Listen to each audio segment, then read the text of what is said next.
Assalamualaikum warahmatullahi wabarakatuh. Belajar sejarah membanggakan masa depan gemilang. Selamat pagi anak-anak semua. Selamat datang kembali di channel Bapak Wahyudi. Pada pertemuan hari ini kita akan membahas mengenai kolonialisme dan imperialisme bangsa Eropa. Nah, khusus untuk pertemuan yang pertama, kita akan membahas mengenai penjelajahan samudera oleh bangsa-bangsa Eropa. Sebelum masuk ke materi, kita akan bahas terlebih dahulu pengertian dari kolonialisme. Kolonialisme berasal dari bahasa Latin, yaitu kolonia, yang berarti tanah pemukiman atau tanah jajahan. Sedangkan isme yang berarti paham atau aliran. Jadi, kolonialisme adalah suatu paham atau sistem negara menguasai rakyat dan sumber daya negara lain, berupa fisiknya ya. Sedangkan imperialisme itu berasal dari kata imperator, yang berarti memerintah, dan isme yang berarti paham atau aliran. Jadi, imperialisme adalah suatu paham membentuk atau menanamkan pengaruh pemerintahan baru di tanah jajahan. Itulah pengertian dari kolonialisme dan imperialisme. Selanjutnya, kita akan membahas mengenai latar belakang ekspedisi oleh bangsa Barat ke Nusantara.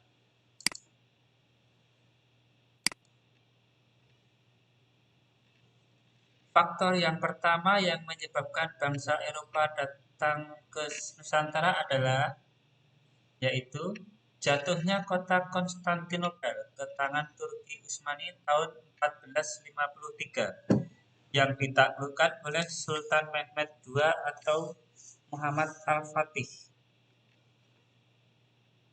Konstantinopel sekarang berubah nama menjadi kota Istanbul yang berada di Turki. Kota Konstantinopel pada waktu itu merupakan pusat perdagangan antara bangsa-bangsa Eropa dan Asia. Dengan jatuhnya kota Konstantinopel ke bangsa Turki Utsmani menyebabkan harga rempah-rempah di Eropa menjadi mahal. Hal ini menyebabkan bangsa Eropa untuk melakukan ekspedisi untuk mencari sumber rempah-rempah secara langsung. Kemudian, faktor yang kedua adalah ingin membuktikan teori Kopernikus yang menyatakan bahwa bumi itu bulat. Karena selama ini bangsa Eropa menganggap bumi itu datar. Dengan munculnya teori Kopernikus, ini semakin mendorong bangsa Eropa ingin melakukan ekspedisi pelajaran. Kemudian faktor yang selanjutnya adalah adanya istilah 3G, yaitu Gold, Glory, dan Gospel. Gold di sini berarti emas, yaitu pada waktu itu rempah-rempah, karena harga rempah-rempah pada waktu itu harganya sangat mahal. Kemudian faktor yang kedua adalah glory, yaitu kejayaan. Karena bangsa Eropa menganggap bangsa yang besar adalah yang memiliki daerah kekuasaan atau jajahan yang sangat luas. Kemudian faktor yang lain adalah gospel, yaitu misi suci menyebarkan agama Nasrani. Selanjutnya, faktor yang menjadi penyebab ekspedisi bangsa Barat adalah adanya buku karya Marco Polo yang berjudul Imago Mundi. Buku ini berisi tentang keindahan dunia timur yang selama ini dianggap terbelakang atau gelap oleh bangsa Eropa. Faktor yang lain adalah adanya semangat Reconquista, yaitu semangat balas dendam terhadap kekuasaan Islam dimanapun yang dijumpainya. Dalam hal ini melanjutkan perang salib. Selanjutnya kita akan bahas peta jalur pelayaran samudra oleh bangsa-bangsa Eropa. Kita bahas yaitu yang pertama adalah bangsa Portugis.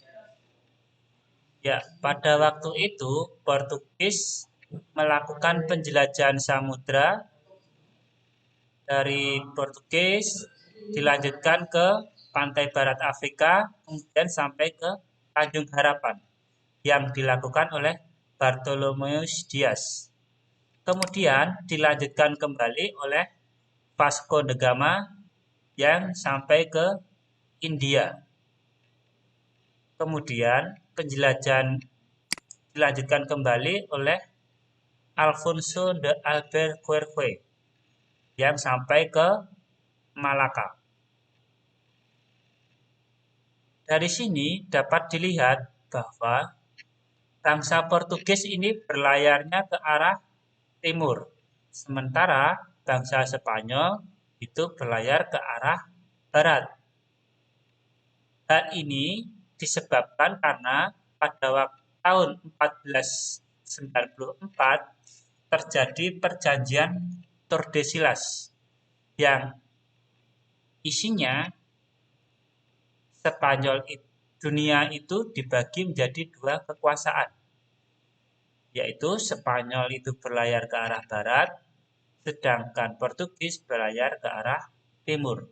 Tujuannya adalah agar kedua negara ini tidak saling berebut daerah kekuasaan. Itulah yang menjadi penyebab mengapa bangsa Spanyol berlayar ke arah barat, sedangkan Portugis ke arah timur.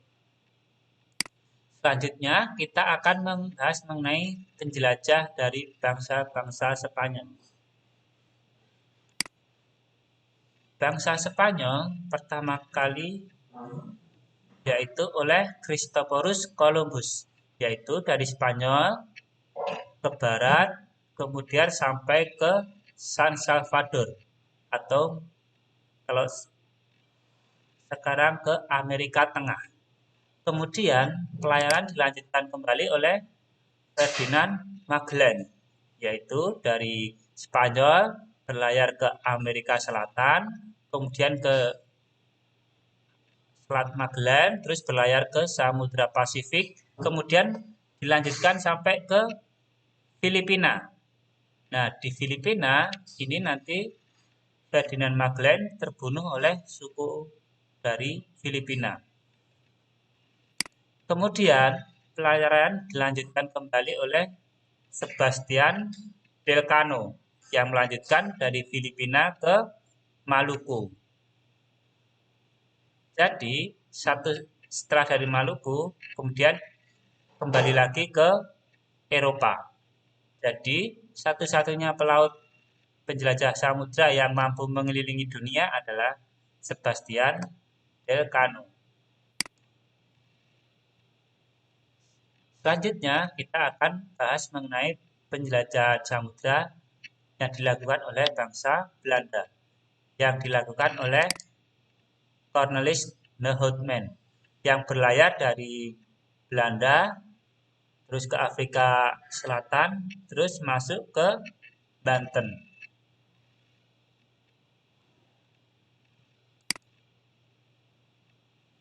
Ya, inilah pelaut-pelaut Portugis yang melakukan penjelajahan samudra. Yang pertama, Bartholomeus Dias. Dia melakukan perjalanan sampai ke Tanjung Harapan, Afrika Selatan. Kemudian dilanjutkan oleh Vasco da Gama sampai ke Goa atau India. Kemudian dilanjutkan oleh Alfonso de Albuquerque tahun 1511 Portugis tiba di Malaka. Di Malaka kemudian melakukan perdagangan. Kemudian perjalanan dilanjutkan kembali menuju Maluku.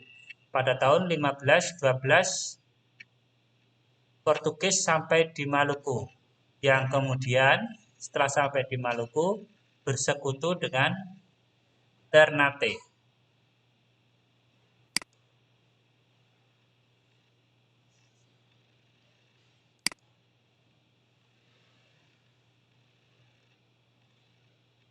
Selanjutnya kita akan membahas mengenai penjelajah yang dari Spanyol.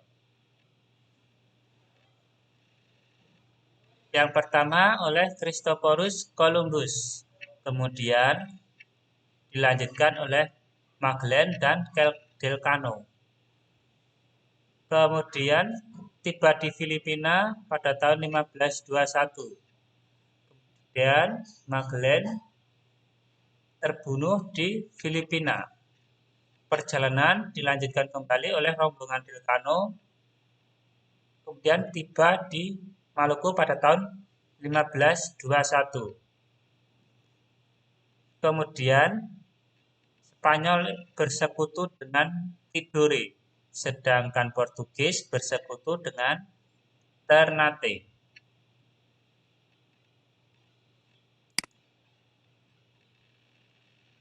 Selanjutnya kita akan bahas mengenai penjelajah samudra dari Belanda, yaitu tokoh-tokohnya adalah Cornelis de Houtman, Peter de Keyser, dan William Barent, dan Jacob van Heemskerck. Kedatangan bangsa Belanda pertama kali tiba di Banten pada tahun 1596, yaitu oleh Cornelis de Houtman.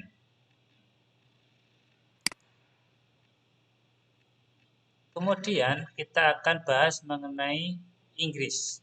Jadi latar belakang kedatangan Inggris itu sama dengan Belanda. Kemudian Inggris membentuk East Indian Company atau EIC. EIC dibuat tahun 1600 di India.